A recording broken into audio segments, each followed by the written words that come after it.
Royal Caribbean Cruise Line accused of destroying evidence by family of toddler who fell to her death. New motion claims cruise line's clear intent to deprive the plaintiffs of this critical information warrants the imposition of the harshest sanctions. The family of Chloe Wiegand, a toddler who fatally plunged 150 feet to her death from an 11th-story window of Royal Caribbean's Freedom of the Seas cruise ship, is seeking to sanction the cruise line. The family alleges spoliation of video footage of the incident that was requested by the plaintiffs and the U.S. Coast Guard.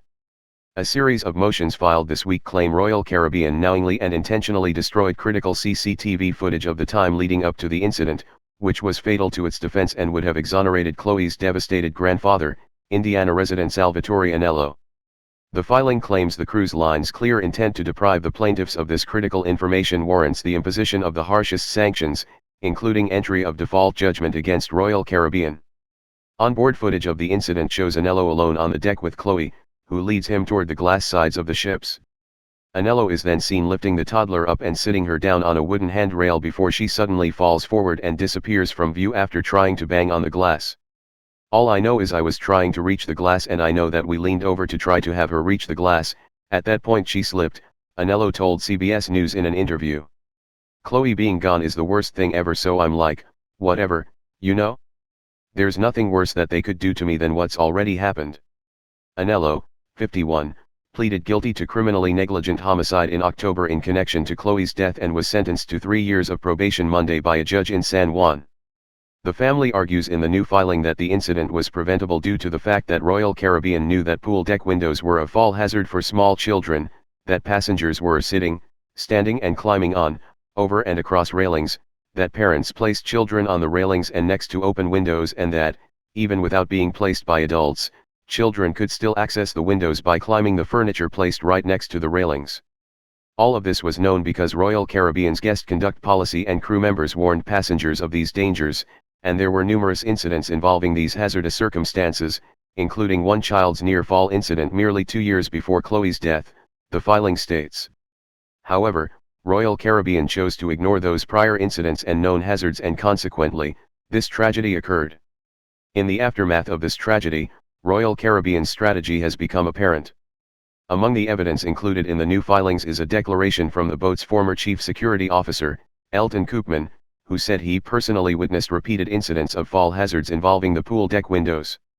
Koopman noted he attended numerous safety meetings where such fall hazards were discussed, and he contributed in the effort to rectify the hazard by keeping the windows closed and warning passengers.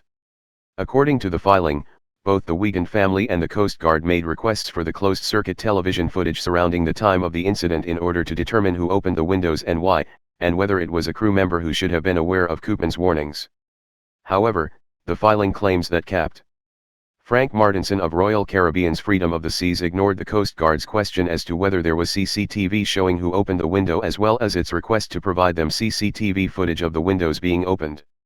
The filing adds that the Freedom of the Seas has at least one camera that would have clearly shown who opened and closed the windows, but that Royal Caribbean just did not want this information to come to light. Instead, Royal Caribbean reviewed the footage requested, unilaterally determined it was not relevant, and retained only the 30 minutes of footage prior to the incident from the 2 cameras that captured the incident, the filing continues. Thereafter, Royal Caribbean knowingly and intentionally destroyed the remaining CCTV footage. The filing also states that Royal Caribbean admitted to receiving letters requesting the CCTV footage, but that it offers no reasonable explanation for its failure to preserve the footage. It is apparent that this critical evidence was destroyed in bad faith. The CCTV was destroyed because it was fatal to Royal Caribbean's defense and would have exonerated Mr. Anello, the filing continues. The video likely shows that a crew member opened the window and thus created the very condition that led to Chloe's death. This is not a narrative that Royal Caribbean would allow. Only the harshest of sanctions can remedy the extreme prejudice suffered by the Wiegands.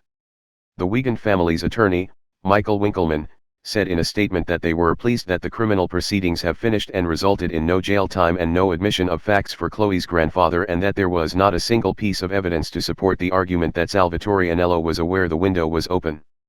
Instead, the evidence is clear that Mr. Anello made an honest mistake, but because of Royal Caribbean's failure to take any steps to protect its youngest passengers, it turned into a fatal tragedy, Winkleman said. A spokesperson for Royal Caribbean did not immediately respond to Fox News' request for comment. A trial for the case is set to begin April 26.